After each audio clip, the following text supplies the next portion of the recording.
Joining me now is celebrity and royal commentator Kinsey Schofield. Kinsey, sources close to Harry and Meghan have revealed they were shocked by Meghan's solo Paris trip last week, saying her latest relaunch left them deeply concerned about her marriage to Prince Harry. What more can you tell me?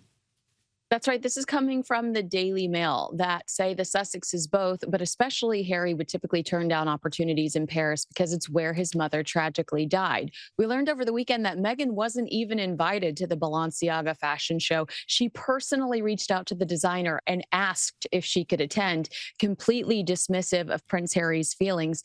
Then, following that bizarre trip to Paris, as she accepted a Humanitarian of the Year award for selling jam, she removed Harry's hand from her back on the red carpet. And then the two were spotted going their separate ways throughout New York during their visit. I think this is a legitimate observation when Prince Harry won't shut up about security. That is very interesting indeed. Now, Meghan Markle is going to be joining former Vice President Kamala Harris and Selena Gomez in Washington, D.C. this week for the Fortune magazine's annual Most Powerful Women Summit, where she will discuss her lifestyle brand as ever and talk about navigating entrepreneurship in the public eye and building a brand that will endure. I mean, I don't know how she can do that because this brand was created 3 minutes ago.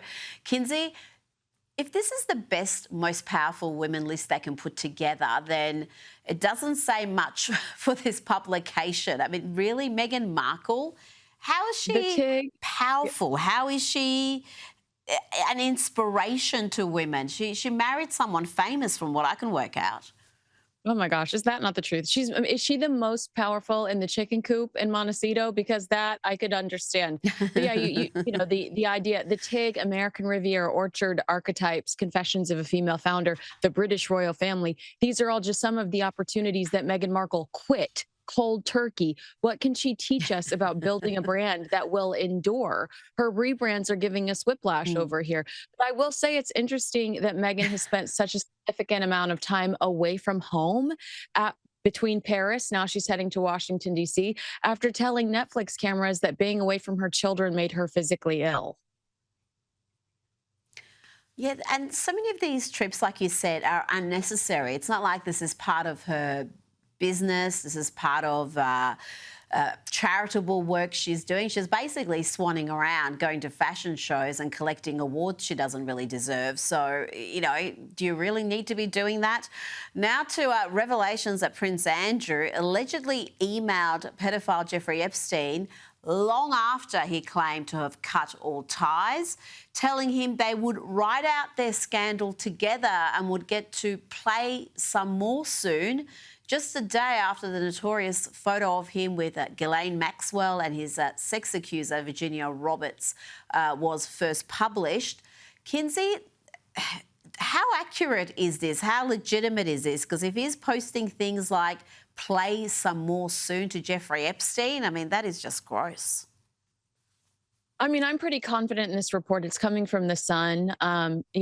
Prince Andrew sent that message on February 28th, 2011, and that's significant because Andrew has previously insisted that he traveled to New York on December 2010 to break up with his friend Jeffrey Epstein and to end that association. But I do think that these emails are likely credible. It's from the same source that brought us those Fergie emails a few weeks ago, where she's apologizing profusely to Epstein. And it's just further proof that Andrew has no business showing his face around the British royal family. If he would lie about the timeline, what else is he capable of lying about? Now, we spoke last week about confirmation that Katy Perry and former Canadian Prime Minister Justin Trudeau are dating. We've all seen those photos now. The loved-up couple spotted kissing and canoodling on Perry's 24-metre yacht, Kinsey.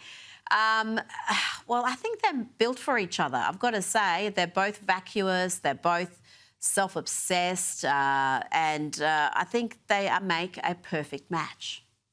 And they kind of look like siblings. Yeah. I mean, apparently climate change only they matters. do actually, yeah. Has she been to Cuba as well? Exactly. I mean, apparently, climate only change only matters until the champagne's chilled and the yacht is fueled. Romance on the high seas of hypocrisy. Trudeau and Katie are both climate change warriors, and proving that liberal guilt sinks faster than their carbon footprint. Besides that, though, I am enjoying watching Trudeau's midlife crisis. It's like the best reality show ever. Now, Jennifer Lopez, she's had a few missteps recently. She's had a bunch of flops, awful movies, cancelled concerts, and her latest one, Kiss of the Spider Woman, is expected to open to a measly $2 million in sales by the end of the holiday weekend. That's not great, is it, Kinsey? No, and I'm curious about your opinion here because there's this interesting piece in the New York Post about this, and the author says negative associations are tough to shake off. And he mentions J-Lo's earlier career, becoming this lovable star in rom-coms like The Wedding Planner, Made in Manhattan, and Monster-in-Law. But this negative associations are tough to shake off. He's like saying that now she's become associated with flops. I think it's Diddy. And I think it's the fact that she did not speak out. Yes, she's got drama in her personal life, but I also think people really were disappointed that she didn't speak out against P. Diddy throughout the height of that chaos. I think that had a lot to do with it. I think her on again, off again relationship with Ben Affleck, just the impression that she's not a very nice person. There's a lot of people who've come out and talked about their interactions with her and how she treated them. There's a lot of Will Smith about what happened with her. They're very much loved and seen in a particular light. And that all just turned on its head. And now they do have these negative connotations, and it definitely is impacting their professional life as well. Just quickly before you go, tell me about California Governor Gavin Newsom trying to get Joe Rogan to talk to him, either on Joe Rogan's podcast or perhaps possibly on Newsom's podcast. How well is this little campaign going for the governor? This guy is so irrelevant and it absolutely kills him. He goes on a reality stars podcast and starts cursing and he's just so desperate for headlines, and he challenges Joe Rogan. He wants to go on Joe Rogan's podcast because Rogan's podcast is the cool podcast, not Newsom's podcast. Got the audience, yeah. Yeah, but so he's basically just begging for attention. Well, I tell you, I can understand why Joe Rogan wants to have nothing to do with him. Didn't Joe Rogan flee California because of Gavin Newsom's policies? And it wasn't just COVID-era policies, it's everything else that he's overseen in California. You've got the crime rate, the massive gap between rich and poor and all the impact that has. It's just a dysfunctional state. And that's why so many Californians have left for places like Texas and Tennessee and Florida. Kinsey Schofield, always a pleasure. Thanks for your time tonight.